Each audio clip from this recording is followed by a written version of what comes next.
नमस्कार, स्वागत है आप सभी का मेरे पॉडकास्ट में और मेरे साथ हैं एमआर सर। जैसा कि मैं आपको पहले भी बता चुका हूँ कि हमारा जो पहला पार्ट था उसमें बहुत सारी चीज़ें हम लोगों ने डिस्कस की थी। बहुत सारे बच्चों की प्रॉब्लम्स का सॉल्यूशन भी हुआ था। बट बहुत सारे बच्चों के और कमेंट्स आए कि सर हम कुछ और क्वेश्चंस जो हैं वो आपसे पुट अप करना चाहते हैं, वो क्वेश्चंस हम आपको पूछना चाहते हैं। तो एमआर सर, आपका बहुत बहुत स्वागत है हमारे इस थैंक चैनल यू पर, thank H you Poonia thank sir you. Blogs पर। और सबसे पहले तो जिन बच्चों ने चैनल को सब्सक्राइब नहीं किया है वो चैनल के सब्सक्राइब बटन को दबा दें, सेशन को लाइक कर दें और अपने स्टेटस पर जरूर लगाएं, ठीक है? क्योंकि अन्य बच्चों को भी बेनिफिट मिलना चाहिए जो आपके साथी हैं। तो बात हम लोग करने वाले अपने इस टॉपिक पर, एक्चुअली बात क्या होने वाली है, हम लोगों के बीच जो बात हो रही थी वो थी कि sir many of the students, जो बहुत सारे बच्चे हैं वो सर ऐसे कई बॉयज हैं जो जॉब करते हैं और जॉब के बाद स्टडी करते हैं। और बहुत सारी बच्चियां ऐसी है जो घर पे काम करती है, सभी मिडिल क्लास फैमिली से also. And they have more works, बहुत ज़्यादा काम होता है घर पे। तो उनको सर टाइम मैनेज कैसे करना चाहिए, इस बारे में अगर कुछ पॉइंट्स जो आपको अच्छे लगते हैं आप जरूर बच्चों के साथ सर शेयर करिएगा। ओके सर, सबसे पहले तो आप सभी बच्चों का बहुत बहुत स्वागत और मैं धन्यवाद देना चाहूँगा उन प्रत्येक स्टूडेंट को जिन्होंने इसका जो फर्स्ट पार्ट था, बहुत सारे बच्चों ने देखा, कमेंट किए। सबसे पहले तो आपको थैंक यू सो मच। आपके सपोर्ट को देख के ही हम लोग इतने ज़्यादा आपने कमेंट कर दिए कि पार्ट नंबर 2 बनाना, और भी बहुत सारे वीडियो आते रहेंगे। तो आपका सबसे बड़ा प्रश्न सर ने अभी डिस्कस किया कि सर ऐसे भी बहुत सारे बच्चे होते हैं जो ग्रामीण बैकग्राउंड से हैं, पढ़ाई के साथ साथ अदर काम भी करते हैं। कुछ ऐसे भी स्टूडेंट है जो हॉस्पिटल जाते हैं, ठीक है, एज ए नर्सिंग के रूप में वहाँ पे सेवाएं देते हैं। तो उन बच्चों को 11th और 12th इतना बड़ा सिलेबस कम समय में कैसे करें, तो उन बच्चों को मैं कहना चाहूँगा, देखो बच्चों, डरने की जरूरत नहीं है। सबसे पहले तो आप अपने आप को कम मत आकिए कि मैं तो ये भी कर रहा हूँ, क्या मेरा सिलेक्शन होगा नहीं होगा। ऐसे सर बहुत सारी सक्सेस स्टोरियाँ हैं जिनमें वह 3 से 4 घंटे 5 घंटे पढ़ के भी अच्छी रैंक के साथ सिलेक्शन लिए हैं। तो आपको करना ये है कि जब भी आपको टाइम मिलता है फ्री, मान लीजिए आप 4 घंटे तो कम से कम निकाल ही सकते हैं, उन 4 घंटों में आपको बच्चों इफेक्टिव पढ़ाई करनी है। यानी कि कम समय में किस तरीके से बेहतरीन चीज़ों का रिवाइज करके, आपको ज़्यादा डिटेल में शॉर्ट नोट्स नहीं लिखने, शॉर्ट नोट्स के द्वारा मल्टीपल टाइम आपको क्वेश्चन प्रैक्टिस करना है। ज़्यादा से ज़्यादा क्वेश्चन प्रैक्टिस करें और लंबे लंबे नोट्स लिखने की बजाय जो आपकी बेच में क्लासेज है उनको 1.5x स्पीड में देख सकते हैं। क्लास को ज़्यादा देखने, लाइव देखने के बजाय रिकॉर्डेड फॉर्म में देखें, क्वेश्चन प्रैक्टिस करें। और जब भी आप ट्रेवल करते हो या जब कोई खाना बनाता है या फिर कोई अदर वर्क के साथ में, ईयरफोन लगा करके आप लोग जो है हमारी क्लासों को देख सकते हैं, हमारे यूट्यूब के MCQ सेशन सुन सकते हैं, या आप वॉइस रिकॉर्ड कर सकते हैं। जैसे मान लीजिए एक पूरा चैप्टर है, उसके शॉर्ट नोट्स बना लिए आपने और उस शॉर्ट नोट्स को आप मान लीजिए कि 5 मिनट में पढ़ रहे हैं, तो 5 मिनट ईयरफोन डाल करके उस वॉइस को सुन लिया, खुद के द्वारा रिकॉर्ड की हुई। ये सबसे अच्छा तरीका है। बिल्कुल सर, ये बहुत बेस्ट आइडिया है।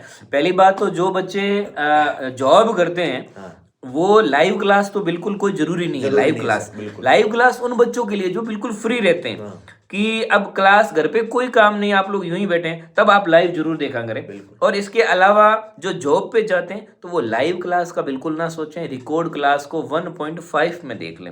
1.5 की स्पीड से आप देख लें तो क्लास सर जल्दी भी पूरी हो जाएगी और आपका सिलेबस भी जल्दी कवर होगा, इसमें नो डाउट। और जो वॉइस वाली बात थी सर, वो आपकी बहुत अच्छी थी। हाँ, वॉइस के द्वारा आप चीज़ें पढ़ सकते हैं और बहुत सारे कंटेंट है बच्चों, यूट्यूब पे अवेलेबल है। विजय एजुकेशन के ऐप में शॉर्ट नोट से PDF डाउनलोड कर लीजिएगा। आपके क्लास के बेच में जो अपन लोग क्लास नोट्स अपलोड करते हैं उनको डाउनलोड करके देखिए। जरूरी नहीं है कि भाई 3 घंटे की क्लास, 1 घंटे की क्लास आप पूरा डिटेल में पढ़ रहे हैं फिर नोट्स लिख रहे हैं, तो आपके पास में समय कम है। तो जितनी भी गर्ल्स हैं जिनको घर का काम करना पड़ता है, खेत में भी काम करते हैं, बहुत सारी बच्चियां ऐसी भी है जिनके ऊपर घर की रेस्पॉन्सिबिलिटी है, तो आपको डरने की जरूरत नहीं है। आपको हिम्मत नहीं आ रही है कि सर मेरे तो ये भी काम है, मेरे तो वो हो गया। तो बच्चों, परेशानी इस दुनिया में हर एक स्टूडेंट के पास है, हर एक व्यक्ति के पास में है, हमारे पास में भी है, आपके पास में भी है। तो जो भी आपको फ्री समय मिले उसमें सब कुछ भूल के सिर्फ कंटेंट पे याद करो, उन नोट्सों को पढ़ो, क्वेश्चन प्रैक्टिस करो। बच्चों, एक दिन जब आपकी एक अच्छी रैंक के साथ में सिलेक्शन होगा ना, तो जितनी भी सर ये परेशानियां हैं, जितनी भी जिम्मेवारियां हैं, ये आप सब कुछ भूल के बहुत ही अच्छी आपको फीलिंग आएगी, रियल में आपको प्राउड होगा कि मैंने उन स्ट्रगल दिनों में भी हिम्मत नहीं हारी, मैं डटा रहा, मैंने मेहनत की और एक अच्छी रैंक के साथ में आज मैं सेलेक्ट हो गया। भाई जब आपके पास कोई काम नहीं होता है सर और आप सिर्फ पढ़ाई करते हैं तो सिलेक्शन मान लेते हैं एक आसान चीज है, क्योंकि आपको सिर्फ पढ़ना है। आपको टेबल, आपके पास चेयर है, टेबल है, सिलेबस है, books and courses, also many of the things. But जब आपके पास घर के काम भी है, बहुत सारे बच्चे खेत में भी काम करते हैं सर, बिल्कुल बिल्कुल खेत के भी काम है, बट आप उस काम को बिल्कुल भी भार ना समझे हाँ। और उस काम को आप बिल्कुल कर लीजिए। आप घर के आदमी हैं, घर की बच्ची हैं, आपको काम करना पड़ेगा तो आप मन लगा के वो काम भी कर लीजिए। वो काम आप जब मन लगा के करेंगे तो वो काम एक तो सर जल्दी पूरा होगा। वो काम पूरा होने के बाद फिर आपको एक सेटिस्फिकेशन मिलेगा कि मेरा घर का काम कंप्लीट है, अब मेरा काम सिर्फ और सिर्फ पढ़ाई है। तो फिर आप बुक्स को उतना जल्दी पकड़ेंगे, आप बैचेज को उतना जल्दी जो है और सिलेबस को कवर करने की कोशिश करेंगे। तो बिल्कुल आप इंटरेस्ट रखिए, काम है बिल्कुल। मैं कहता हूँ सर 70% जो बच्चे हैं और 70% जो बच्चियां हैं वो घर का काम करती है और करना पड़ता है, क्योंकि मॉम करती है तो उनकी हेल्प वो भी करती हैं। तो नो डाउट आप ये मत सोचिए कि मैं अकेली ही ऐसी लड़की हूँ जो घर पे काम कर रही हूँ, बाकी लड़कियां सब पढ़ रही है। ऐसा बिल्कुल भी नहीं है, बहुत सारी बच्चियां काम कर रही है। तो ऐसा नहीं कि आप कंपटीशन में पीछे हो गई, नेवर नेवर, आप उनके कंपटीशन के बराबर हैं। आप काम के भी उनके कंपटीशन के बराबर हैं। तो ये जो बच्चे काम करते हैं वो बिल्कुल रिकॉर्डेड क्लास देख लें, 1.5 की स्पीड से देख लें, और कोई चैप्टर है तो उसको आप अपनी वॉइस में रिकॉर्ड कर लें, और वॉइस में रिकॉर्ड करने के बाद चलते जा रहे हैं, ईयरफोन डाल दिए और उसको पढ़ते पढ़ते जाएं। अभी आपको ये ना, आप जितने भी नर्सिंग की तैयारी करने वाले बच्चे, आपको इतनी ज़्यादा तैयारी करने की जरूरत नहीं है कि 10-10 12-12 घंटे पढ़ने की जरूरत बिल्कुल भी नहीं है। आपका पेपर बड़ा आसान आएगा, है ना, इजी टू मॉडरेट रहने वाला है। तो सबसे पहले दिमाग में ये निकाले कि मेरे तो नीट लेवल का पढ़ना पड़ेगा या बहुत हाई लेवल की तैयारी करनी पड़ेगी। तो जितने भी ग्रामीण के, अपने यूपी बिहार के उधर साइड के बच्चे या किसी भी स्टेट से आप बिलोंग करते हैं, 70% स्टूडेंट की लाइफ में बच्चों घर की रेस्पॉन्सिबिलिटियाँ होती है। हमारे भी हुई थी सर, उनका हमने हम भी ग्रामीण बैकग्राउंड से, हमारे मम्मी पापा भी किसान है, खेती करते हैं, उनके साथ साथ हमने उनकी हेल्प भी की और पढ़ाई भी की। पढ़ाई कब करनी है आपको, पहले तो ये आप घंटे डिसाइड करो कि यार मैं दिन में इतने घंटे फ्री रहता हूँ और शाम के समय इतने घंटे फ्री रहता हूँ। जनरली आपके पास में शाम का समय मान लीजिए 8 बजे आप फ्री हो जाते हैं, है ना, सब कुछ तरीके से खाना वगैरह खा के, तो आप 3 घंटे आराम से पढ़ सकते हैं। 3 घंटा शाम को और 3 घंटा आप दिन में कभी भी पढ़ सकते हैं। 6 घंटे अगर आप ऐसी पढ़ाई जो इफेक्टिव होनी चाहिए कंटिन्यू। अब 6 घंटे 3 घंटों के बीच में क्या कर रहे हैं, रील्स देख रहे हैं या किसी के साथ बात कर ली, या मतलब कोई भी डिस्ट्रैक्शंस दोस्तों के साथ नहीं। बच्चों, अब आपका काम ये कि आपके पास में समय पहले से ही कम है और आप समय वेस्ट कर रहे हैं जो आपके पास में फ्री समय है। तो फ्री समय का एक एक सेकेंड, एक एक माइक्रो सेकेंड बहुत ज्यादा इंपॉर्टेंट होना चाहिए।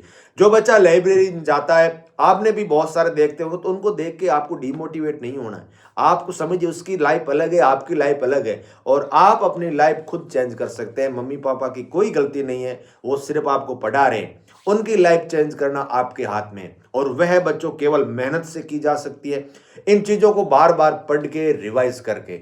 तो क्या करना है आपको, 3 घंटे इवनिंग में और 3 घंटे या 4 घंटे दिन में या सुबह आराम से पढ़ सकते हैं। मेरी बात सुनिए, जो बच्चे रात में नहीं पढ़ना चाहते वो 4 बजे 5 बजे जल्दी खड़ा हो जाइए, फिर 8 बजे तक 7 बजे तक पढ़ो सर। अब एक स्टूडेंट सर दिन में जो है 7-8 घंटे निकाल सकता है, बिल्कुल, और 7 घंटे तो आप आसानी से निकाल सकते हैं भाई। 3 आवर्स आप इवनिंग के मान लीजिए और 3 आवर्स आप दिन के मान लीजिए और 1 घंटा आप सुबह का मान लीजिए, इतना तो आप जो है। लेकिन जो विवेकानंद जी कहते हैं नींद चैन को त्यागो तुम, तो भैया नींद चैन तो त्यागनी पड़ेगी, क्योंकि सिलेक्शन लेना है तो थोड़ा बहुत तो हमें परिस्थितियों से लड़ना पड़ेगा। बिना लड़े जो है कोई भी, बहुत पुराने राजा महाराजा हुए बेटे, लेकिन लड़े बिना कोई युद्ध नहीं जीत पाया, ठीक है ना। तो युद्ध अगर आपको साम्राज्य चाहिए तो उसके लिए सर लड़ना तो पड़ेगा, और उस सफलता का मजा ही क्या जिसमें संघर्ष न हो। बस वही बात है ना, ये बड़ी बात है। हारने वालों का भी अपना रुतबा होता है सर। 2 लाइन कहना चाहता हूं कि हारने वालों का भी अपना रुतबा होता है। मलाल तो वो करे जो दौड़ में ही शामिल नहीं थे। बिल्कुल यही तो बात है। हाँ। अब जितना स्ट्रगल ज्यादा होगा, सफलता का मजा उतना ही ज्यादा आनंद आएगा। बिल्कुल, हमसे ज्यादा अच्छा इस बात को सर कोई समझ नहीं सकता, बिल्कुल, कितना बिल्कुल, संघर्ष बिल्कुल। होता है। आप जिस प्रिपरेशन कर रहे हैं एग्जाम की, उसमें हजारों की संख्या में बच्चे बैठेंगे और जब आप इतना स्ट्रगल करते हुए घर परिवार के मेंबर की हेल्प कर रहे हैं, पढ़ रहे हैं, ठीक है, 11th-12th का सिलेबस पढ़ रहे हैं, आपने आपकी कोविड में मान लीजिए 9th और 10th 12th आपने पढ़ाई कर ली, अच्छे बेसिक नहीं बने, फिर भी आप कितना संघर्ष करते हैं। जब मैं बच्चों को सर देखता हूं तो बहुत प्राउड फील होता है उनके ऊपर, उनके मम्मी पापा के ऊपर। भाई साहब ऐसे ऐसे बच्चों के एग्जाम्पल मैंने देखे हैं जिनको केमिस्ट्री, फिजिक्स का, बायो का कुछ नहीं आता, वो बच्चे अच्छी रैंक के साथ में सर गवर्नमेंट मेडिकल कॉलेज में बीएससी नर्सिंग का कोर्स कर रहे हैं, और वो बच्चे हमें बताते हैं सर शॉर्ट वीडियो के माध्यम से। मैं एक बात कहना चाहता हूं सर कि बहुत सारे बच्चे ऐसे मिलेंगे आपको, आपके माना कि 70-80% हो सकते हैं। मैंने यूपीएससी, आरपीएससी क्लियर किए हुए, यूपीपीएससी ऐसे बच्चे देखे जो 2nd डिवीजन से पास हुए। 2nd डिवीजन यानी आप 50 से 60% के बीच एवरेज उसका परसेंटेज है, वो अपनी सफलता पा रहा है, क्योंकि मेहनत जो अब आप कर रहे हैं वो काम आने वाली है। और आपके परसेंटेज कोई मायने नहीं देते सर। आप 95% कोई बच्चा है तो वो ये लेके बैठ जाए कि मेरे तो बहुत परसेंटेज है, मैं तो चुटकी में निकाल दूंगा, दैट इज इम्पॉसिबल। आपको अभी मेहनत करनी पड़ेगी, लेटेस्ट मेहनत करनी पड़ेगी, और जो बीच में रुकावटें आ रही है आपके, उनके लिए आप ये एक स्लोगन लिख दें अपनी पीठ के पीछे।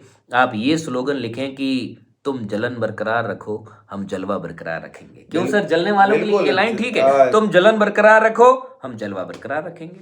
यूपी बिहार में तो जलवा चलता है सर। और ये बच्चे बहुत मेहनती, जो अपने मम्मी पापा को इतना संघर्ष करते हुए देख सकता है, उनकी आंखों के सामने बहुत सारी परेशानियों पर भी हंसते रहते हैं, खिलखिलाते रहते हैं, डेली खेत में काम करके मौसम नहीं देखते। अब बहुत सारे बच्चे बोलते हैं सर हमें तो नींद आती है। अरे भाई, जब आपके दिमाग में एक लक्ष्य फिक्स है कि मुझे पढ़ना है, मुझे सिलेक्शन लेना है, तो नींद कैसे आ सकती है? नींद उन्हें आती है जो अपने लक्ष्य के प्रति सीरियस नहीं है। सबसे बड़ी बात आप ध्यान से समझ लेना, जो बच्चा अपने टारगेट के प्रति अच्छे से गंभीर तरीके से नहीं है, नींद उसे आएगी, आलस उससे आएगा, उसका बॉडी उसको बार बार बोलेगी यार रहने दे, कल से करते हैं, कल से करते हैं, और ये कल कभी नहीं आता। एक दिन एग्जाम का पेपर आ जाएगा, सेंटर पे आपको जाना पड़ेगा, वहां पे जब पेपर देखोगे भाई साहब कल कल कल पे। तो मेरे प्यारे बच्चों, ये मौका आपके पास में परिवार वालों ने लास्ट दिया है, आगे के समय का पता नहीं है, लेकिन ये 4 से 5 महीने आपके हाथ में, जी तोड़ मेहनत करो, दिन रात लगन के साथ पढ़ो। जब भी पढ़ो खुद को उसके प्रति झकझोर कर दो कि यार मुझे पहले ये पढ़ना है, मुझे एफर्ट डालने हैं, मुझे नहीं आ रहा तो मैं लिख लिख के याद करूंगा, मैं क्लास दोबारा देख लूंगा, लेकिन इससे छोड़ूंगा नहीं। बहुत सारे बच्चे ऐसे मैंने देखे हैं जो कुछ दिनों तक पढ़ते हैं 5-6 घंटे, लेकिन फिर उनकी रेगुलरिटी टूट जाती है। तो मेरे प्यारे बच्चों, अगर आप सिलेक्शन लेने हैं तो मेरी 2 बातों का हमेशा ध्यान रखें। एक, कंटिन्यूटी के साथ में पढ़ना है, जितने भी घंटे पढ़ो, 5, 6, 7 आपके अकॉर्डिंग, जब भी आप फ्री हो, 6 घंटे मिनिमम पढ़ने, मैक्सिमम आप कितने भी घंटे पढ़ सकते हो। और ये 6 घंटे आपको हमेशा निरंतरता के साथ में पढ़ना है। आपका कोई हॉलीडे नहीं है, कोई छुट्टी नहीं है, कोई संडे नहीं। जिस तरीके से देश का एक सिपाही 24/7 365 दिन तक अवेलेबल रहता है, अपनी ड्यूटी करता है, वह आप सिपाही हो, आप योद्धा हो। योद्धा तक लड़ना है बच्चों, हारना नहीं है। अटैक कहीं से भी हो सकता है, लेकिन एक सच्चा सिपाही हमेशा अपना रिवीजन करेगा, पढ़ाई करेगा, टेस्ट देगा बच्चे। तो आप विजन वो योद्धा हो, विजय एजुकेशन के आप सारे सिपाही हो। मैं आशा करता हूं कि बच्चों इन बातों को आप इस सेशन 2026 में जरूर अपने ऊपर जो है अप्लाई करेंगे, और एक अच्छी रैंक के साथ में सिलेक्शन जरूर होगा। बिल्कुल सर, जो जैसे मैं कह रहा था कि पेपर जो आपका, सर आपने लेवल की बात की थी, पेपर टफ लेवल का नहीं आएगा। जितना आपने पेपर को इतना हाइपर बना रखा है नहीं आएगा। पेपर मॉडरेट लेवल का आएगा, सिंपल लेवल का भी आ सकता है। हमें हर छोटी से छोटी चीज़ को कवर करना है, हर मॉडरेट चीज़ को कवर करना है, हर एक इम्पोर्टेंट चैप्टर पे फोकस करना है। और एक बात सर और आई थी कमेंट सेक्शन के अंदर, वो बात मैं जिक्र करना चाहूँगा कि रिवीजन का फैक्टर काफ़ी इसमें चलता है। रिवीजन में पहली बात तो मैं आपको रिवीजन की ये बता दूं कि अपनी मैराथन क्लासेज इतनी चलेगी आप सोच नहीं पाओगे। 1 शॉट रिवीजन इतना चलेगा वो भी आप सोच नहीं पाओगे। रिवीजन 1-2 बार तो सर खुद करवाएंगे। एक बार आप जो सिलेबस आप पढ़ रहे हैं, आप उस सिलेबस को कवर करो। उसको किए बिना आप पहले रिवीजन की चिंता ना करें कि आपने अभी तक सिलेबस भी सर पूरा किया नहीं है, पहले मेरा रिवीजन कब होगा। भाई पहले अपन सिलेबस करेंगे, पहले अपना सारा सिलेबस करो, फिर आगे जो है सर एक रिवीजन की बात आती है। रिवीजन में आप बच्चों की देखो, मैं सबसे पहले आपको कहना चाहता हूं कि आपको सब कुछ पढ़ने की जरूरत नहीं है। आपको आपके पेपर का लेवल पता होना चाहिए। आपके बैच में विजय एजुकेशन के ऐप को डाउनलोड करोगे तो वहां पे बहुत सारा प्रीवियस ईयर का कंटेंट अवेलेबल है। तो वहां पे डाउनलोड करके, जैसे सी नेट का बच्चा है तो उसको पता है कि मेरे चैप्टर में कौन कौन से ऐसे टॉपिक है जहां से ज्यादा क्वेश्चन आते हैं, तो आप उसको पढ़ो ना, इररिलेवेंट क्यों पढ़ रहे हैं। तो रिवीजन में, रिवीजन का मतलब ये कतई नहीं है कि आपको सॉल्यूशन चैप्टर अच्छा आता है तो उसको आप 10 बार पढ़ रहे हैं। क्या मतलब है भाई? ऐसी चीजें पढ़ो जो आप उनको अक्सर आप कहते हैं कि मैं कल पढ़ूंगा, मैं कल पढ़ूंगा।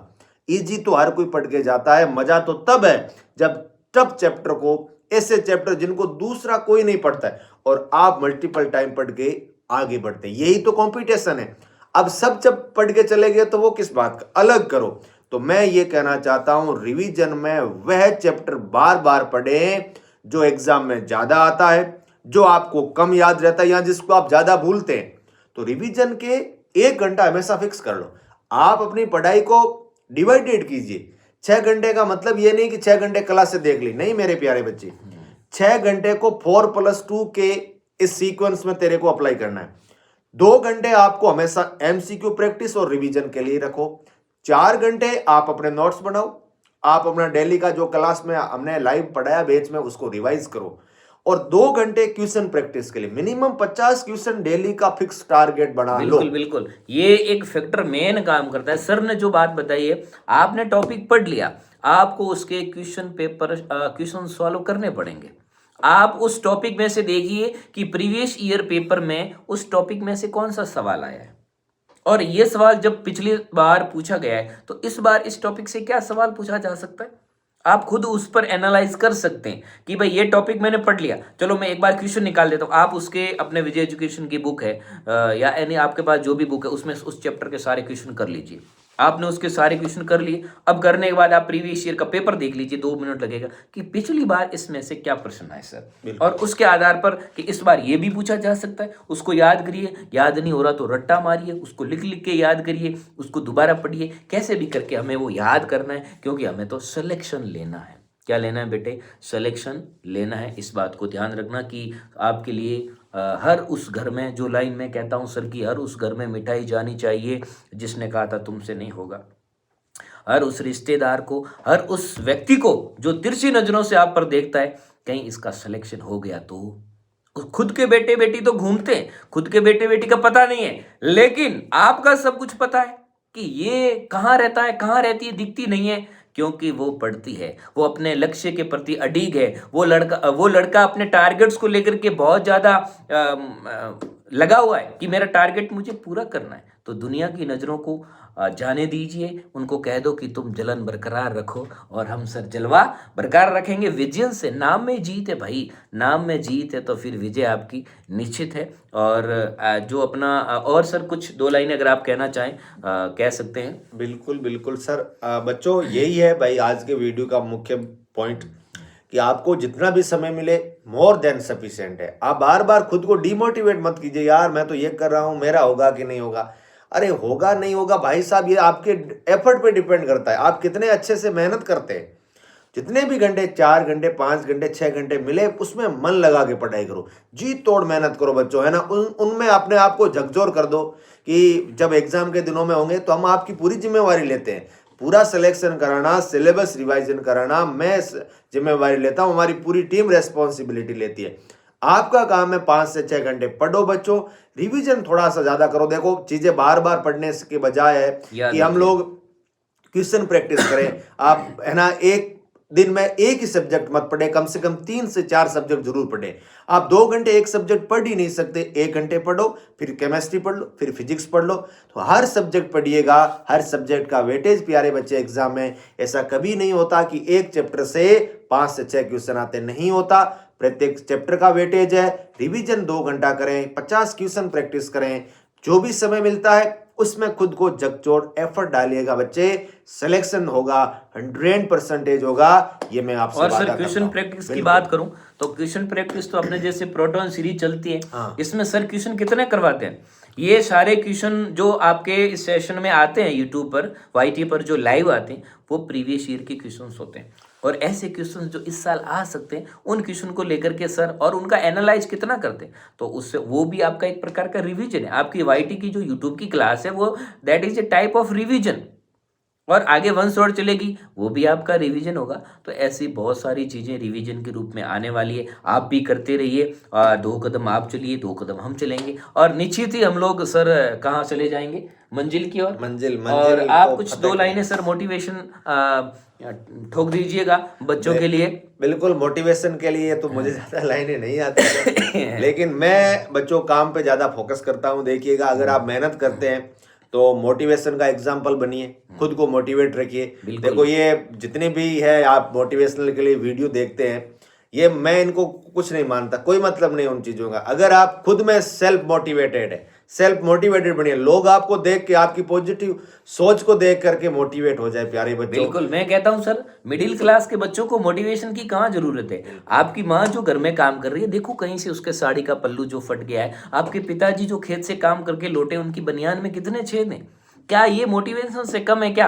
हमें वही पिताजी को, माँ को नई साड़ी और पिताजी के लिए कुछ नए कपड़े खरीदने, लेकिन उसके लिए हमें क्या करना पड़ेगा बेटे, मेहनत करनी पड़ेगी। मैं हमेशा कहता हूँ मिडिल क्लास के लिए मोटिवेशन आपके माँ बाप है, उससे बड़ा कोई आपका मोटिवेशन नहीं है। आपको किसी को भी अपना बड़ा आइडियल लेके उसकी फ़ोटो लगाने की कोई ज़रूरत नहीं है। वो कहते हैं कि कमरे में दौड़ते हुए घोड़ों की तस्वीर लगाने से और उगते हुए सूरज की तस्वीर लगाने से कुछ नहीं होता। सफलता पानी है तो सूरज से पहले उठना होगा और घोड़ों से तेज दौड़ना होगा। तो ये ही सफलता के मेन सूत्र हैं। लगातार बहुत अच्छी हम लोगों ने बातें की है। अपना जो नेक्स्ट पार्ट आने वाला है उसमें हम लोग आपके जो कमेंट्स होते हैं बच्चों, उसके आधार पर हम उसका जो नेक्स्ट का उस पार्ट का हम लोग लेके आएंगे वो सेशन आपका। जो भी आपकी प्रॉब्लम्स होती हैं आप उन सबको कमेंट सेक्शन में सर ज़रूर लिखें, ताकि हम नेक्स्ट वीडियोज़ में आपके साथ उनका हम सॉल्यूशन कर सकें। हम ज़्यादा से ज़्यादा यही चाहते हैं कि आपकी जितनी भी प्रॉब्लम्स है वो हमारी प्रॉब्लम्स है, और हम ये चाहते हैं कि एवरी प्रॉब्लम्स ऑफ स्टूडेंट हम लोग सॉल्यूशन करना चाहते हैं। और हमारे सर हमारे साथ थे, हम साथ में रहते हैं, तो कई बार हम आपके लिए ऐसी चीज़ों को ज़रूर लेकर के आएंगे, आते रहेंगे। हम लोग हमेशा साथ में रहते हैं, बहुत मोटिवेट रहते हैं, बहुत पॉजिटिव रहते हैं, हंसते रहते हैं। कहते हैं कि मुस्कुराते रहना चाहिए, दुख गम किसके नहीं है। भगवान श्री राम के, कृष्ण के भी दुख थे जिन्होंने युद्ध लड़े, है ना। तो दुख सबके आते हैं, लेकिन जो परिस्थितियों से लड़ जाए।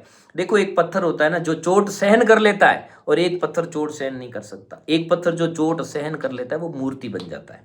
बिल्कुल। और जितने भी बच्चे हैं जो इस वीडियो को देख रहे हैं, चैनल को सब्सक्राइब जरूर कर लीजिएगा। बिल्कुल, जल्द ही इस पे 10 के होने वाले हैं, तो उस कड़ी में हम लोग कुछ नया आप लोगों के लिए सरप्राइज प्लानिंग कर रहे हैं। बिल्कुल। तो सरप्राइज क्या होगा वो बिल्कुल आप लोगों को रिवील तभी करेंगे जब 10 के आएगा।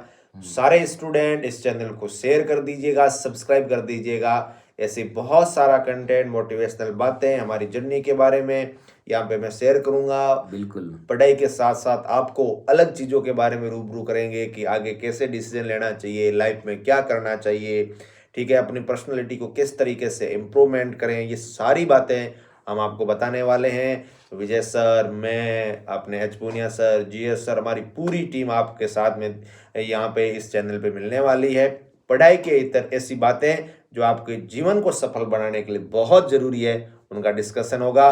तो इसको सब्सक्राइब करना मत भूलिएगा बच्चों, और स्टूडेंट को भी ये बात जरूर बताएगा। Thank you, thank you, thank you. MR sir हमारे साथ इस पॉडकास्ट में मौजूद थे। आप सभी विजन्स आप मौजूद थे, तो वीडियोस को पूरा देखिएगा, इसको लाइक शेयर और सब्सक्राइब चैनल को जरूर कर दीजिएगा। अपने स्टेटस पर, जो भी बच्चों ने पूरा वीडियो देखा है, एक बार जरूर अपने स्टेटस पर लगाइएगा। तो आज के लिए इतना ही। Thank you so much. लगातार आप लोग हंसते रहें, इसी तरह 1.5 इंच की स्माइल देते रहें, एमआर सर की तरह, हमारी तरह, और मुस्कुराते रहें, पढ़ते रहें, स्वस्थ रहें, खुद का ख्याल रखें, अपनों का ख्याल रखें। मिलते हैं फिर नेक्स्ट ब्लॉग में, तब तक के लिए शायद। Thank you.